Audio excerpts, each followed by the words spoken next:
Olá, bom dia. Está no plenário do Senado a proposta que estabelece eleição direta para presidente e vice se os dois cargos ficarem vagos até um ano antes do fim do mandato. De acordo com o artigo 81 da Constituição, se os cargos de presidente da República e vice ficarem vagos nos 2 últimos anos do mandato, a eleição é indireta. Ou seja, é o Congresso que escolhe os substitutos. A PEC 67 de 2016 muda a Constituição para determinar que a eleição indireta só se aplica em caso de vacância no último ano de mandato. O texto deixa claro que os eleitos tomam posse 10 dias após a proclamação do resultado. Vacância ocorre após morte, renúncia, impedimento, decisão judicial ou qualquer outra circunstância. Queiram permanecer como se encontram. Aprovado por unanimidade. A PEC 67 de 2016 foi aprovada pela Comissão de Constituição e Justiça. O relator, senador Lindbergh Farias, acredita que ela resolve a grave situação político-institucional pela qual passa o país. Dilma Rousseff sofreu impeachment em 2016. O vice Michel Temer é investigado em inquérito no STF e pode perder o cargo em julgamento na Justiça Eleitoral. Para o senador Lindbergh Farias, a PEC 67 de 2016 tem vigência imediata se aprovada. Assim, poderia haver eleição direta antes de 2018 em caso de vacância. Eu estou convencido disso, tem uma vasta jurisprudência no STF e o fato político é um fato político muito grande. A gente aprovar por unanimidade na Comissão de Constituição e Justiça. Então o fato agora é que o debate sobre as diretas tem uma PEC. A PEC pode ir para o plenário do Senado Federal a qualquer momento. O senador Antônio Anastasia, em entrevista ao programa Argumento da TV Senado, levantou dúvidas sobre a vigência imediata da proposta. Há uma discussão de interpretação, de hermenêutica ou de exegese, como dizem os juristas, do artigo 16 da Constituição, que determina o princípio da anterioridade, da anualidade da regra do processo eleitoral, que ela tem de ser modificada um ano antes da eleição, ou seja, para na eleição que está prevista para outubro do ano que vem, de 18, qualquer alteração a ser válida no ano que vem tem de estar aprovada até outubro deste ano. O autor da proposta diz que pensou na soberania popular. Essa minha PEC é de 2016, ela é do ano passado. Agora, considero que ela deveria vigorar, sim, agora. É o mais justo. O mais justo é a população poder escolher quem ela quer e quem ela não quer. O texto seguiu para o plenário, onde tem de ser aprovado pelos votos favoráveis de 49 dos 81 senadores. Depois é encaminhado à Câmara dos Deputados. Vamos conhecer agora outras matérias que podem ser votadas no plenário do Senado nesta semana. A proposta de emenda constitucional que torna estupro crime imprescritível já está pronta para ser votada em segundo turno. O texto precisa de 49 votos favoráveis. Se for aprovada, ainda precisa ser analisada pela Câmara dos Deputados. O plenário também pode votar 2 projetos de interesse dos produtores rurais. Um deles perdoa as dívidas com o Fundo de Assistência ao Trabalhador Rural. O outro permite que produtores separem uma parte do seu imóvel para dar de garantia em empréstimos. Outro projeto que deve ter destaque no Senado é a convalidação dos incentivos dados pelos estados na guerra fiscal. O projeto foi votado no Senado em 2015 e agora volta para uma última análise aqui na Casa, depois de ter sido aprovado com alterações na Câmara dos Deputados. A reforma trabalhista deve ter sua votação final na Comissão de Assuntos Econômicos nesta terça-feira. Vamos conversar sobre a agenda das comissões para a semana com o repórter da Rádio Senado, Roberto Fragoso. Fragoso, bom dia. Bom dia, André Ricardo. Bom dia aos espectadores. Pois é, André, a reforma trabalhista ela deve ser concluída nesta semana na Comissão de Assuntos Econômicos. Na última reunião, houve um acordo de que não haveria mais adiamentos.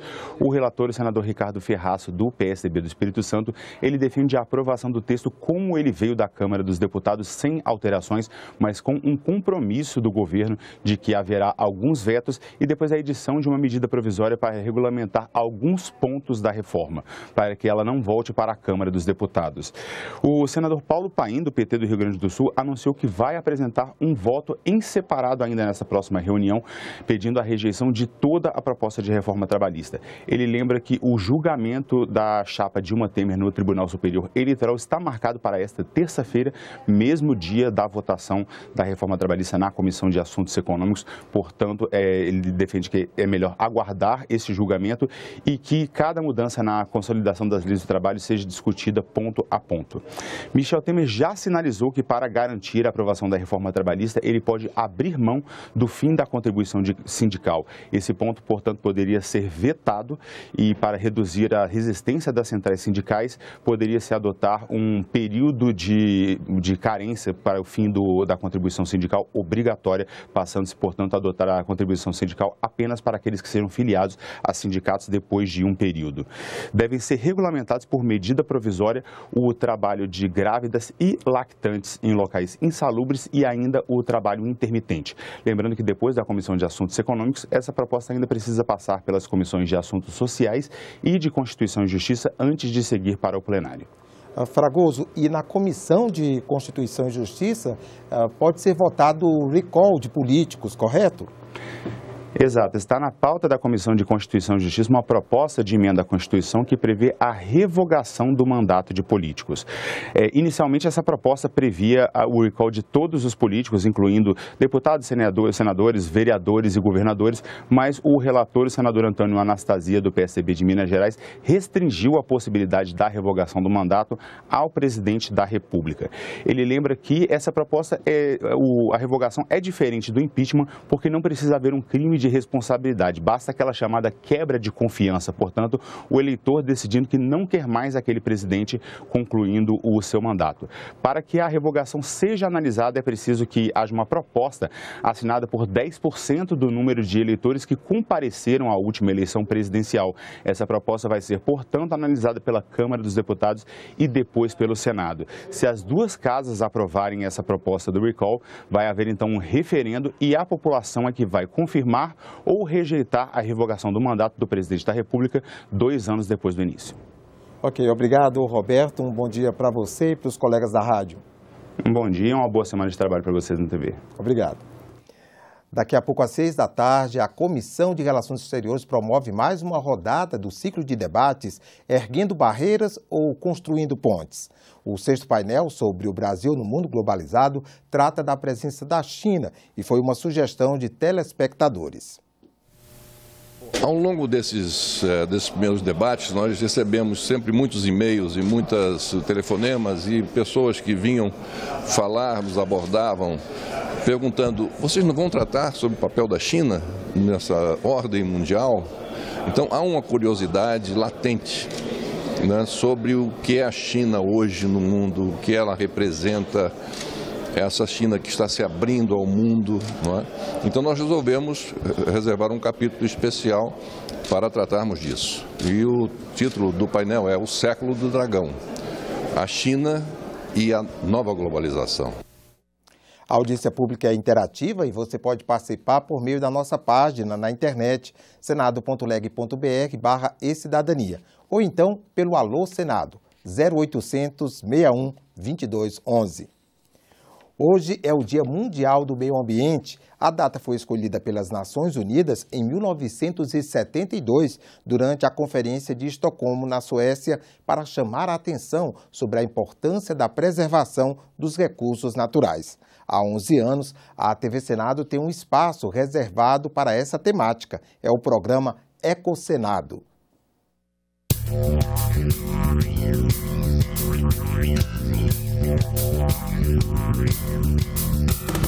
Fevereiro de 2006, estreia do programa Ecosenado. O espaço do meio ambiente e do desenvolvimento sustentável na TV Senado.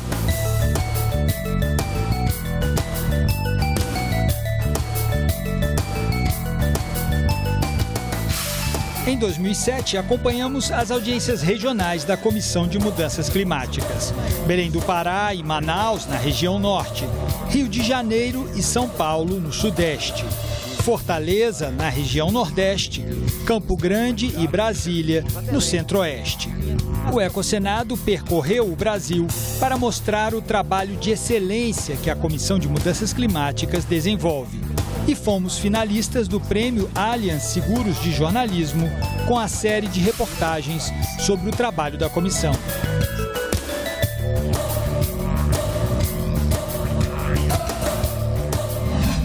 Em 2008, o Ecosenado participou de uma expedição a um dos pontos mais remotos do país, o arquipélago de São Pedro e São Paulo, a convite da Marinha Brasileira.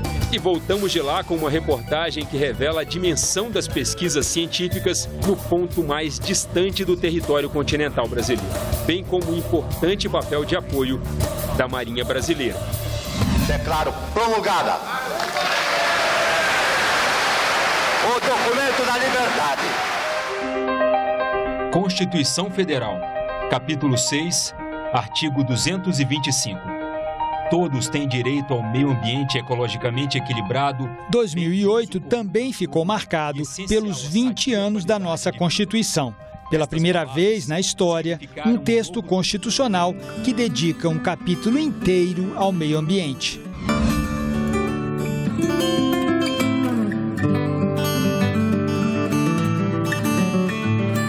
Em busca de alternativas sustentáveis para assentamentos rurais na Amazônia, fizemos outro programa finalista de um Prêmio Nacional de Jornalismo, o Prêmio Sebrae de 2011, que mostra técnicas para a criação de peixes em canais de igarapés, desenvolvidas pelo Instituto Nacional de Pesquisas da Amazônia, o INPA.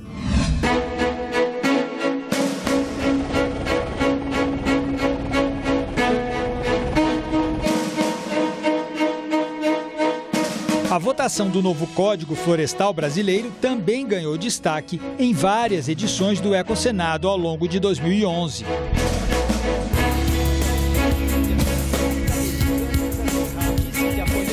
Acompanhamos de perto as negociações, os embates e a votação do texto do novo código nas comissões e no plenário. E fomos novamente finalistas do Prêmio Sebrae de Jornalismo, em 2014. Mas dessa vez ficamos com o troféu de melhor reportagem cinematográfica, revelando técnicas para o aproveitamento de podas de jardim na produção de adubo.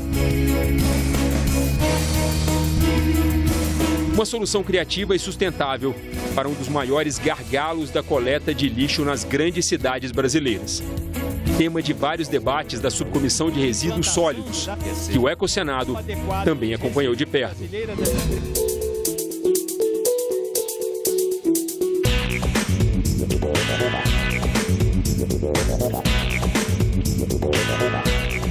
Política Nacional de Resíduos Sólidos, crise hídrica, revitalização do São Francisco, marco legal da biodiversidade, Código Florestal, mudanças climáticas.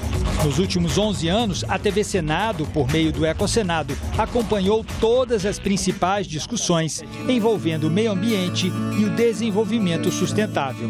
Temas definitivamente presentes hoje, de forma determinante, nos debates e nas votações do Senado Federal.